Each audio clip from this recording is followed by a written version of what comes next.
Hi മക്കളെ, ഈ science എടുത്ത കുട്ടികൾക്ക് മെഡിക്കലും എഞ്ചിനീയറിംഗ് ഫീൽഡും കഴിഞ്ഞ് കഴിഞ്ഞാൽ ഏറ്റവും കൂടുതൽ ഡിമാൻഡുള്ള ഒരു കോഴ്സാണ് BSc നഴ്സിംഗ്. ആൻഡ് അതെന്താണ്, അതൊരു നല്ല ചോയ്സ് ആണെന്ന് ഞാൻ പറയുള്ളൂ. കാരണം എന്താ വെച്ചാൽ ഒന്നാമത് ഒരു എവർഗ്രീൻ കോഴ്സാണ്. മനുഷ്യരുള്ള കാലത്തോളം എന്താണ് അസുഖങ്ങൾ ഉണ്ടാവും, അപ്പോഴൊക്കെ നഴ്സിൻ്റെ ആവശ്യമുണ്ടാവും. രണ്ടാമതായിട്ട് പഠിച്ചു കഴിഞ്ഞാൽ ആദ്യത്തെ 2 വർഷം നാട്ടിൽ കുറച്ച് കഷ്ടപ്പെടണമെങ്കിലും പിന്നെ നിങ്ങൾ വിദേശത്ത് പോയി കഴിഞ്ഞാൽ നല്ല സാലറിയും നല്ല ലിവിങ് സ്റ്റാൻഡേർഡും നൽകുന്ന ഒരു ജോലി കൂടിയാണ് നഴ്സിംഗ് എന്ന് പറയുന്നത്. ആൻഡ് ഈ നഴ്സിംഗ് പ്രവേശനവുമായി ബന്ധപ്പെട്ട് ഒരു ബിഗ് ബ്രേക്കിംഗ് ന്യൂസ് അപ്ഡേറ്റ് വന്നിട്ടുണ്ട്. അത് പറയാൻ വേണ്ടിയിട്ടാണ് ഈ ഒരു വീഡിയോ. നിങ്ങൾക്ക് നഴ്സിംഗ് പഠിക്കണമെങ്കിൽ പ്രധാനമായിട്ടും 3 തരം കോളേജിൽ പഠിക്കാൻ പറ്റും. ഒന്നാമത്തെ കോളേജ് എന്ന് പറയുന്നത് ഇന്ത്യയിലെ പ്രീമിയം മെഡിക്കൽ കോളേജ് ആയിട്ടുള്ള എയിംസ്, ജിപ്മർ, അതേപോലെ തന്നെ armed force medical college, AFMC തുടങ്ങിയ സ്ഥാപനങ്ങളിൽ BSc നഴ്സിംഗ് നിങ്ങൾക്ക് പഠിക്കാൻ പറ്റും. അതിനെക്കുറിച്ച് നിങ്ങൾക്ക് ഓൾറെഡി അറിയാമെന്നാണ് ഞാൻ കരുതുന്നത്. ഇൻ കേസ് അവിടുത്തെ നഴ്സിംഗ് പ്രൊഫഷനുമായി ബന്ധപ്പെട്ട കാര്യങ്ങൾ നിങ്ങൾക്ക് അറിയില്ലെങ്കിൽ ജസ്റ്റ് നിങ്ങളൊന്ന് കമൻറ്റ് ചെയ്യാം. അടുത്ത വീഡിയോ ആയിട്ട് നമുക്ക് ചെയ്യാൻ പറ്റും.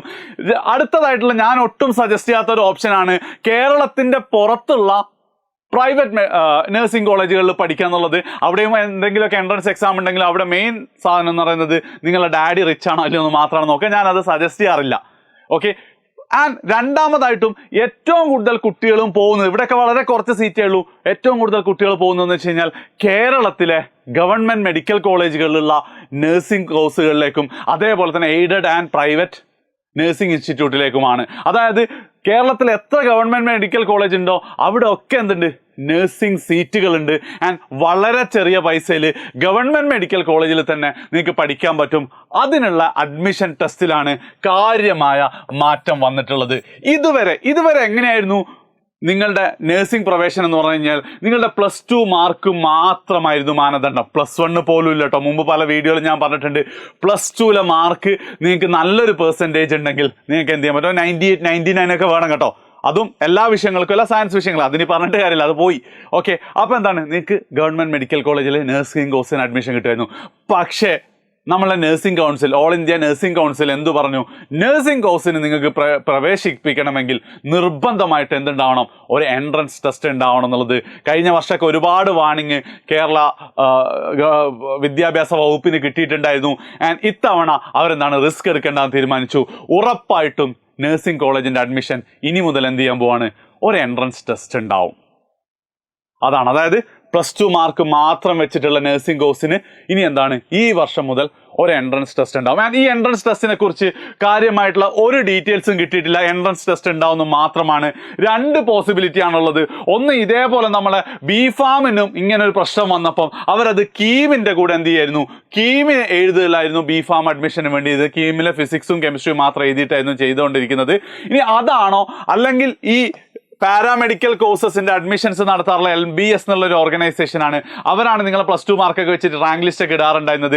അപ്പോൾ അവർ പുതിയൊരു എൻട്രൻസ് ടെസ്റ്റ് നടത്തുമോ എന്നുള്ളത് നമുക്ക് അറിയില്ല. അതൊന്നാമത്തെ കാര്യം. രണ്ടാമത്തെ കാര്യം, നേരത്തെ പറഞ്ഞതുപോലെ തന്നെ +2 മാർക്ക് മാത്രമായിരുന്നു കേരളത്തിലേക്ക് നഴ്സിംഗ് പ്രവേശനത്തിന് ആവശ്യം. അതുകൊണ്ട് തന്നെ ഈ എൻട്രൻസ് ടെസ്റ്റുകളിൽ +2 മാത്രമാണോ ഉണ്ടാവുക അതോ +1 കൂടെ ഉണ്ടാവുമോ എന്നുള്ളതും നമുക്കറിയില്ല. കാത്തിരുന്ന് കാണേണ്ടിയിരിക്കുന്നു. പക്ഷെ എന്ത് വന്നാലും എൻ്റെ ഒരു അഭിപ്രായം എന്താണെന്ന് വെച്ച് കഴിഞ്ഞാൽ, നിങ്ങൾക്ക് ഉറപ്പായിട്ടും ഫിസിക്സും കെമിസ്ട്രിയും ബയോളജിയും വെച്ചിട്ടുള്ള ഒരു എൻട്രൻസ് എക്സാമാണ് ഉണ്ടാവുക. +2 ടോപ്പിക്ക് ഉണ്ടാവോ ഇല്ലയോ എന്നുള്ളത് നമുക്ക് എന്ത് ചെയ്യണം, കാത്തിരുന്ന് കാണണം. ആൻഡ് നിങ്ങൾ എന്ത് ചെയ്യണ്ട, ഈ ഒരു കാര്യത്തിൽ നിങ്ങൾ ഒരുപാടൊന്നും ടെൻഷൻ അടിക്കേണ്ട മക്കളെ. കാരണം എന്താണെന്ന് വെച്ച് കഴിഞ്ഞാൽ, ഒന്ന്, നിങ്ങൾക്കിപ്പം +2 ഇപ്പോൾ കഴിഞ്ഞ ഫിസിക്സ് എക്സാം അത്ര മാർക്ക് വന്നിട്ടില്ലെങ്കിലും ഇനിയും നിങ്ങൾക്കൊരു അവസരം ഉണ്ട് എന്നുള്ളതാണ്. രണ്ടാമത്തെ കാര്യം, ഉറപ്പായിട്ട് ഇത് അത്ര ടഫുള്ള എക്സാം ഒന്നും ആയിരിക്കില്ല. അതുകൊണ്ട് തന്നെ നിങ്ങൾക്ക് ഇപ്പോൾ കിട്ടിയൊരു മൊമെൻ്റ് ഉണ്ടല്ലോ, അതായത് +2 പരീക്ഷ എടുത്തപ്പോൾ മോഡൽ എക്സാമിന് ശേഷം നിങ്ങൾക്ക് വന്നൊരു ഊർജ്ജം ഉണ്ടല്ലോ, ആ ഊർജ്ജത്തിൽ എന്ത് ചെയ്യുക, നിങ്ങൾ മാർച്ച് 23 വരെ പഠിച്ചുകൊണ്ടേയിരിക്കുക. മാക്സിമം 8-10 മണിക്കൂർ ദിവസം നിങ്ങൾ എന്ത് ചെയ്യുക, പഠിക്കുക. എല്ലാ സോഷ്യൽ മീഡിയകളും മാറ്റി വെച്ചുകൊണ്ട് നിങ്ങൾ പഠിക്കുക.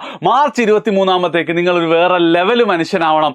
ആ സമയമാകുമ്പോഴത്തേക്ക് ഇതിനെക്കുറിച്ചൊക്കെയുള്ള ക്ലാരിറ്റി വരും. ആ ക്ലാരിറ്റി എന്ത് വന്നു കഴിഞ്ഞാലും അതിനുള്ള മുഴുവൻ സപ്പോർട്ടുമായിട്ട് എഡ്യൂപോർട്ട് കൂടെ ഉണ്ടാവും. നഴ്സിംഗ് ക്രാഷ് കോഴ്സ് ആണെങ്കിലും നഴ്സിംഗ് റെസിഡൻഷ്യൽ കോഴ്സ് ആണെങ്കിലും എന്ത് വന്നാലും ഈ വർഷം തന്നെ എന്ത് ചെയ്യും, നമ്മളത് എൻട്രൻസ് ക്ലിയർ ചെയ്തിരിക്കും. നിങ്ങളൊക്കെ നേഴ്സ് ആവാൻ ആഗ്രഹിച്ചിട്ടുണ്ടെങ്കിൽ എഡ്യൂപോർട്ട് വഴി നേഴ്സ് ആവും. ഒരൊറ്റ കാര്യം മാത്രം നിങ്ങളിപ്പോൾ ചെയ്താൽ മതി, നിങ്ങൾ പഠിച്ചുകൊണ്ടേയിരിക്കുക. നിങ്ങളുടെ എഫേർട്ടാണ് മോസ്റ്റ് ഇമ്പോർട്ടൻറ്റ്. മാർച്ച് 23 ഏത് സാഹചര്യത്തിലും പഠിക്കാൻ പറ്റുന്ന കുട്ടികളായി മാറാം. ഓക്കെ, ശരി, ടെൻഷൻ അടിക്കണ്ട, ഞങ്ങളുണ്ടാവും. ബൈ.